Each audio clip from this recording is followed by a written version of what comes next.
Okay, Lucifer. This is the son of the morning in Isaiah 14 that shows up, and everybody equates this as being that here they are saying Lucifer is Satan and things like that. And I'm going to take a deep look at that real quick, and let's see if we can't find Lucifer and Satan and stuff in this. For my research shows me oddly different now all of a sudden. Even from Jewish apologists and Christian apologists, I get the answer of the truth because they all contradict themselves.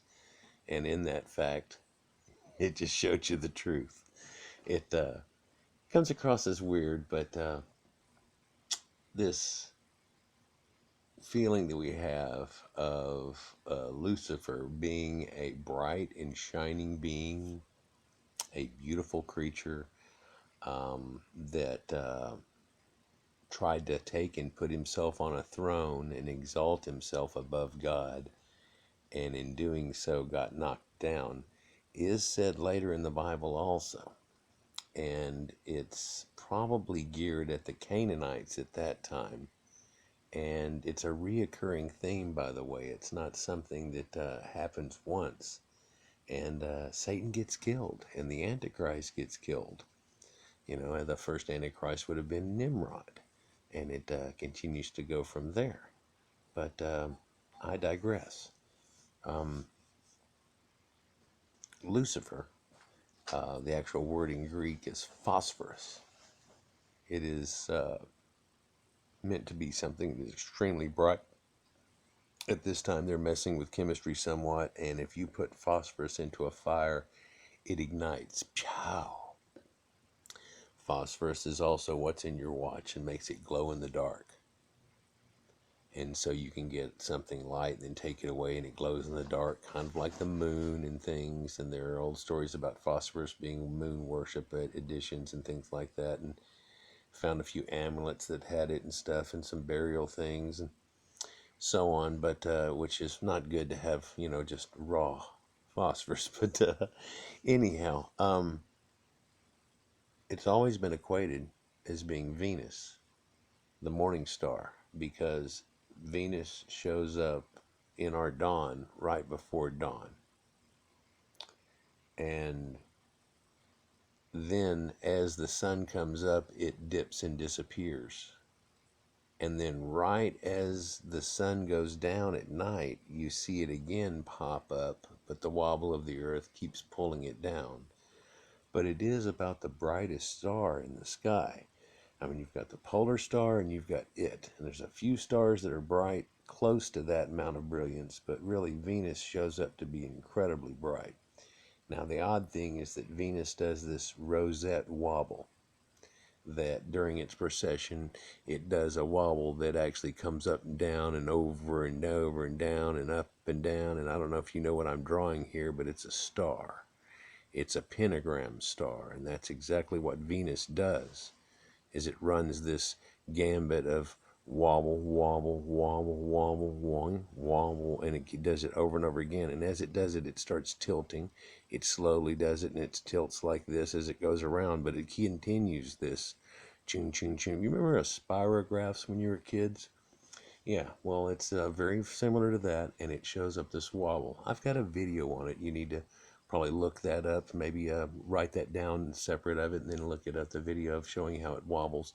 I believe I've also got it in the one where I am looking at the churches and how they're all based and laid out on the ground as pentagrams. Celtic cross, I believe, in the Northern European one from a while back. It's also in there, but you can find it as a separate little segment, you know, like I do, the little pieces that are way back there. You've got to look down a few pages, though. Anyhow, Venus does this incredible wobble. It's the reason for the pentagram state. And so, you know, in ancient times, the devil worshipping stuff was the pentagram and the hexagram.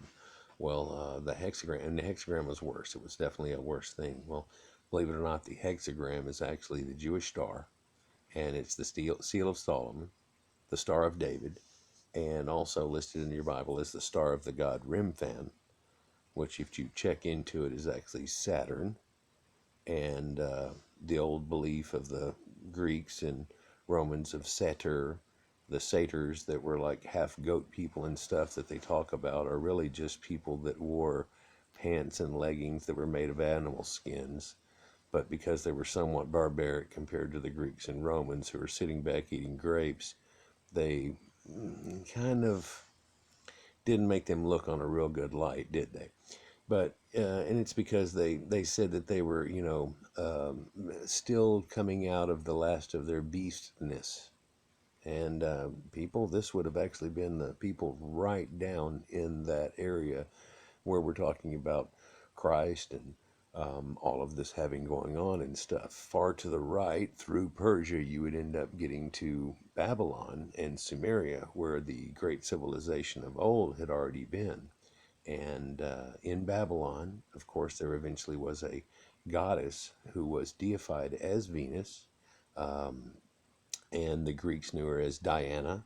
Her name in Sumerian was Inanna, and the Akkadians after that called her Istar because she was representative of that star. Ishtar that you see on there, and it is where we get Easter. And there was a celebration for her at the spring solstice, and we do Easter at the spring solstice. She said she landed on the earth as an egg, and that people would search for the egg, and whoever found it would get a special gift. And it's the reason we do Easter eggs. Another sign of her fertility was bunnies and so on. But I'm digressing way away from Satan, you would think. But yet, Lucifer is that lady that's in Revelation that's described as having the cup that is this goddess that we're talking about from Babylon, from Samaria, which actually, if you check into the Bible, is where Abraham came from. Now, he came from the land of Ur, and he left there to go start worshiping other gods in the land of the Canaanites. And there he met a man named Melchizedek, who was a Canaanite priest. And then shortly after, he gets indoctrinated into it and starts worshiping the Canaanite gods, which were El. And El had a son named Baal and a daughter named Anat, and their wife was Asherah. In the Bible, you find that he's called Yahweh now. And you can look this up. They say, oh, there's no girl or anything. You look up Yahweh and his Asherah, and you find out that they look like cow people or something with their, and they even have a kid and stuff. Yeah, Yahweh is actually Baal, and they just renamed him out of, you'll find that in another video. I'm not going to go into that too deep. But then El, the original god there, is Saturn. And so that's where they get the satyr people from. Satyr, Saturnus. It's why we have Saturday. If you look into the Bible, that they used to worship on Saturday, and they changed it to Sunday because of some Roman pagan belief or something. Okay, leave that alone. But Saturday is the day of the satyrs, and it's for Saturn. And if you remember Greek and Roman lit, that was the god that ate all of his children, except for the hidden one, Zeus, who came back and avenged them all and was the storm god and took over the world.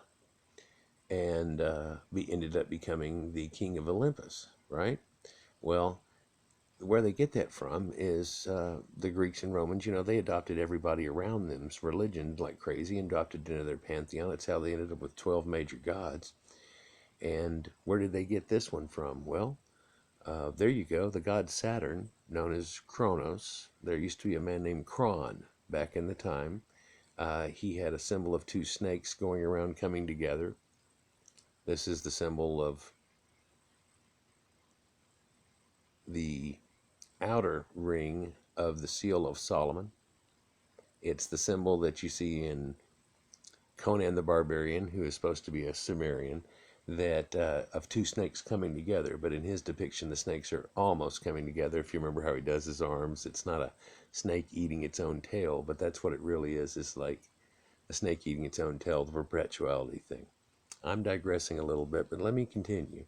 El is Saturn, and satyrs are where you get from that. And in the Chaldees, they knew him as Stur, just S-T-U-R, but of course they put Set, and then all of the Greek gods always have us on the end of them. So Zeus is really just Z. His original ideogram, because whenever they found the writing of the people, they only wrote in ideograms way back when. And his original ideogram was the lightning symbol. The lightning symbol, like, ooh, like what just happened there. Well, it's a flash. The lightning symbol looks like a Z, and his name is Zeus, right? So you just put us on the end of a lot of those guys, or on, or whatever they put on the end of them, and they let you know kind of where they come from a little bit with that ending on there too, but it puts a meaning to it. Anyhow, so you can see in the Bible with everything being El, that El was the dominating factor of the Hebrews throughout the Bible, and it's the worship that was carried on through after that. I mean, they still carry that star of Remphan that was Saturn in the first place. So this is where they ended up. It's where they got through the middle of it with Abraham and everything, and so it was the God of their forefathers was El. He left Ur.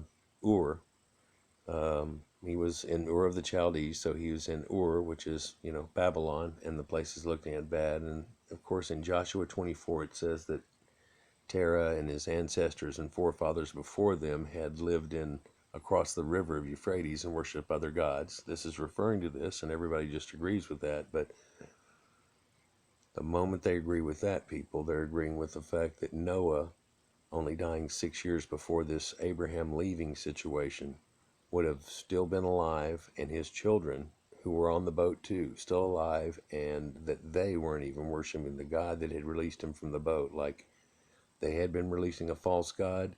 The false God put him in a boat.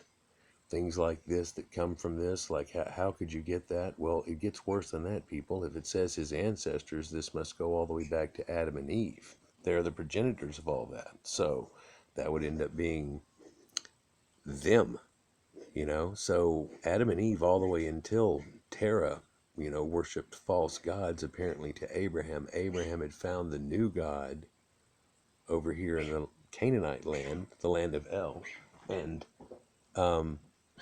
in doing so, he actually had changed the religion of his people from what it used to be to a new religion. And El is the God of the patriarchs. The house of El is the house of God. And in that phrase right there, El is the name of God. And in fact, all the people's names have names for them or reasons for them. They have sayings that what the people's names are. And that always ends in El. And so you find people in the Bible that are prophets named Nathaniel, Michael, or Elijah.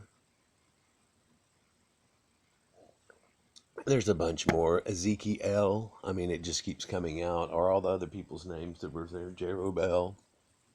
How about the fact that they are called angels? That they're an angle of El? That El itself is an angle or a changing of mankind, and El, no matter how you turn it, is an angle or changing of mankind. It's the symbol of El.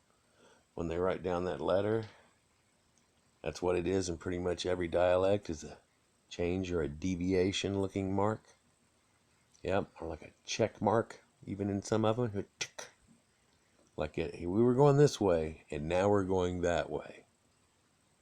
So what was the big change that was there? Well, it was in El, and through Melchizedek and all these people. And the reason I mention that again too is that that's up in the northern part here, and that's where we get our story from and our start from in this. And the son of the morning. And I'm liable to do this in two parts if I keep going long on this. I think y'all would probably rather like two 15-minute videos rather than one 35, 40-minute video.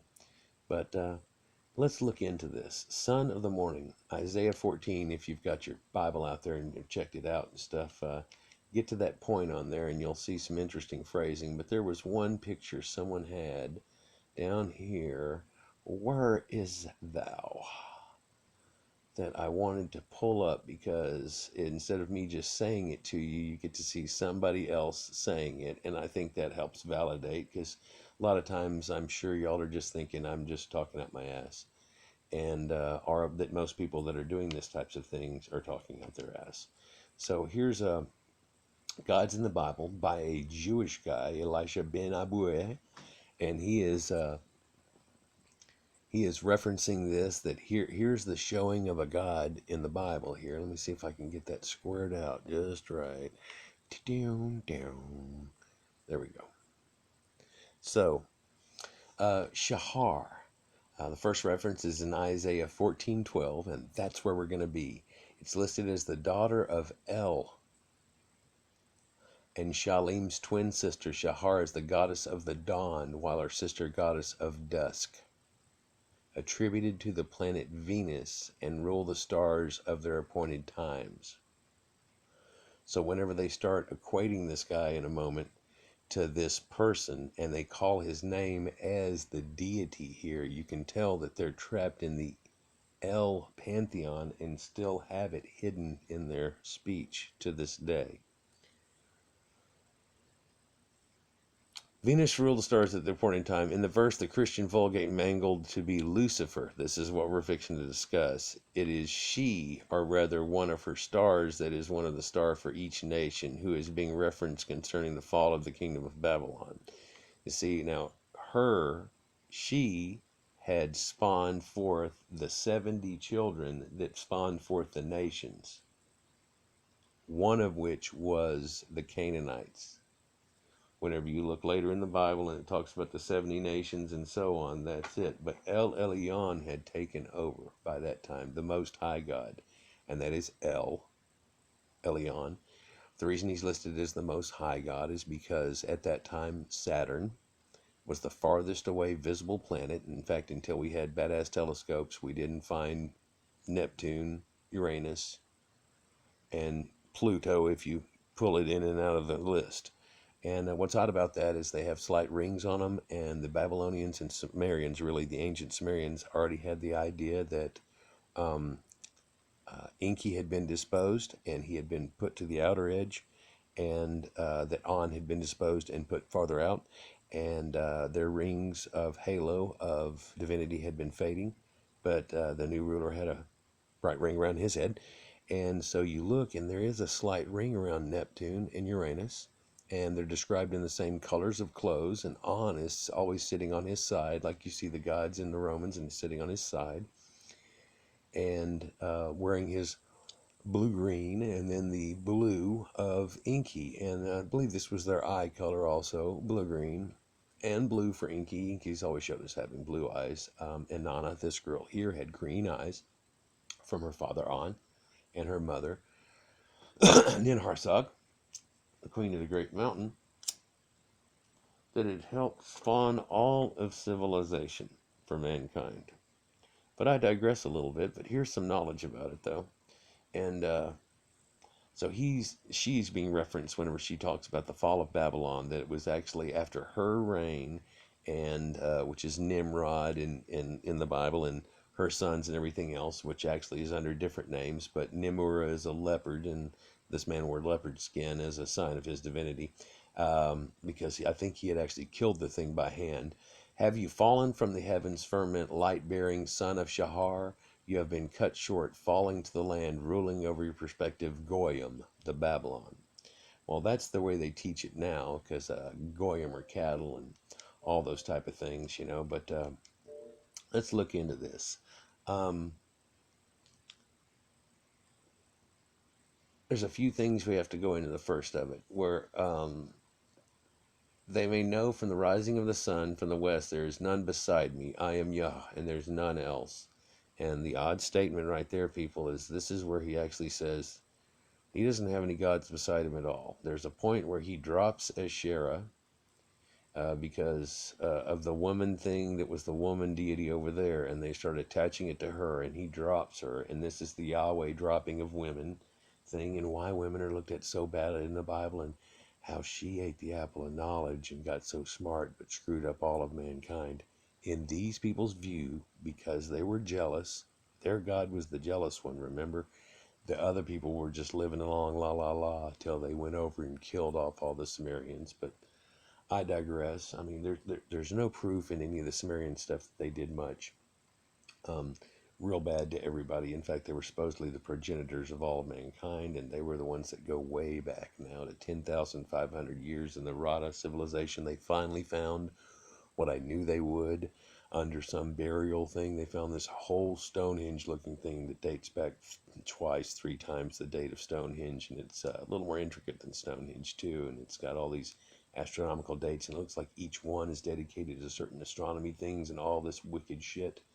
It's all been buried and hidden. It's probably buried by all these people trying to hide all this stuff. Like later somebody's going to think they're the smartest ever because they were the smartest ever, so we're going to bury it all.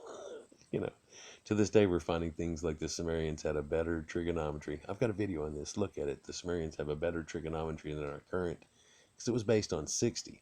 And we're just now finding this out now. These ancient mathematicians and astronomers and people that brought forth the wheel, irrigation, and all of, mankind being able to domesticate animals and food, and took us out of the hunter-gatherer situation, believe it or not, later is slapped down by these Hebrews as being the whore of Babylon, because a queen, whenever her husband dies, is pregnant with her son, and instead of giving up the kingdom, apparently to them, doesn't give it up, continues to rule as a queen, just like we have a queen today in England, and then when her son is old enough, he takes over the kingdom again and continues. And they said it was incest and stuff and that it was, that she had said that her son was the same person and all this weird shit. And what it really was the first junior that was named the same name as their father ever in history for it, so he could continue on. And then they had a son named Tammuz, and he symbolized certain things. And then once they killed him off, they deified these people and said what they stood for and the seasons that they heralded, and took it from there. So just kind of an odd things. But one of the biggest lies, Satan was a bright and shining star, a light bringer, anointed cherub that covers. That's one of the biggest lies ever. Quite a few people believe that Isaiah gives us a perfect explanation how a perfect Lucifer changed into Lucifer the devil. How thou art fallen, O Lucifer, son of the morning, how thou art cut down to the ground, which did weaken the nations. For out of in your heart I ascend into heaven. I will exalt my throne above the stars of the Almighty. I will sit upon the mount of the congregation in the sides of the north. I will ascend above the hearts of the clouds. So really, he's talking to the king of Tyre. This is the same thing when you mix up with the king of Tyre. Son of man, take up limitation on the king of Tyre, and say unto him, Thou seal up the sum, full of wisdom, and perfect in beauty. You have been in Eden, the garden of Almighty. Every precious stone was your covering, the stardust, topaz, diamond, beryl, onyx, jasper, emerald, blah, blah, blah, and carbuncle and gold. The workmanship on your tabrets of your pipes was prepared in the day you were created, the anointed cherub that covers. This is telling you that he is wearing an ephod, and that he, even though they're going to go kill him like he's a heretic, was actually part of their church by the truth of this ephod. Now they've taken and stripped it off of him, and this is pretty much whenever they're talking to him and they're killing him, right? And when it says, "Oh, Lucifer," they're asking him to cry and wail and beg. And that it doesn't even mean Lucifer whatsoever, that it's been rewritten and twisted. Let me see if I can get through this. You can pause this. I'm going to pull down page after page and give you some thing here, because it's not going to, I'm going to have to make this in two parts. I'm definitely going to have to make it in two parts, yeah. So I'm going to continue from here, though. Let's continue. The cherub that covers you have set on you were upon the mountain of Almighty. You walked up and down in the midst of the stones of fire. You were perfect in your ways from the day that you were created till iniquity was found in you. This is an old ritual that the Canaanites used to have, where they would take and put down a fire. It's fire walking. Like you see people doing Hawaii and shit sometimes, where they get hyped up and then they run across the fire real quick and they go, I didn't get hurt. They do fire walking, only it's real serious in this time, because if you whine too much, or if you fall down, then they say that you're full of sin and that's why, and then they kill you. And the Canaanites used to do this with the worship of Baal, and the Canaanite worship of Baal was the origin of the word cannibalism, and they would generally eat you and stuff, and thought that that's why they killed and eat the prophets and kill and eat people. But I digress here. Let's continue and see if we can find the truth in all of this rhetoric that's thrown at us, that's saying, oh, this is Satan. See, this was Satan. Well, no, we're told this is a perfect description now. Perfect Lucifer, shining bright archangel cherub came to be Satan the devil. Is there truth in this theory? We will see. This theory suits Satan just fine, and so religion tries to put them together. Even finer with this theory, we find the correct hypothesis. Religion can now teach the word that Satan chose to do evil and has not repented. And most of mankind has also chosen to do evil and not repent. They're all thrown into an eternal lake of burning fire. You're all going to burn. But I love you. And the Almighty is not the least bit responsible for it, because it's going to be this guy's problem, right? That's where we get this from. That, right? I mean, you think about it. This is exactly what you think now, is that here's where Satan does this thing and stuff, and then that says that Satan's on the world doing these things, and therefore it's not his fault whenever, oh, I don't know. Religion believes that it has accomplished most marvelous thing. They have gotten Almighty off the hook of responsibility for all sickness, disease, pain, suffering, sin, evil, terrorism, death in the world, any of that you see, because that's free will, right? And the Almighty could never know who is for him and who's against him if the only way is only fair, let you know about having free will, because the other guy's at play, right? Because of this story in Isaiah here that we're about to pick apart and say that that's not even the way that it is. We do have free will, but that's not the way this was even supposed to be or intended in the first place, and how Rome has changed and gotten a hold of this thing. Prepare yourself for a revelation. Satan was never perfect and decided by his phantom free will to become a devil. Neither has a single human started out perfect and then decided with his free will to become a sinner. People, you know that to be true. You don't start out, you start out perfect and you're not a sinner. It takes till you get, I don't know, up into your 6, 7, 8, 9, 10 before you probably think something bad or do something. And it's a natural human instinct to do these things and learn from it. And now all of a sudden you're a sinner and I'm corrupt. No, quit thinking about this doomsday shit. This is not the way that it works. There is no original sin. And just because you thought about things that would lead to sin aren't sin if you don't lead yourself to it. Come on. Okay, anyhow. I'm well aware of the fact that people are deceived about these things, as was I, but the scriptural truth of these matters set us free from centuries of unscriptural traditions that have been taught in the church as to how things go. The problem is that this Lucifer fell theory right there is twofold: poor translation and interpretation. Let's go through it. Isaiah 14, to whom is Almighty addressing himself in the verses we quoted? We're going to get to the end of this, and then we'll go to part 2. You can find it. I'll probably start with the same video heading onto it or something with the same verse. That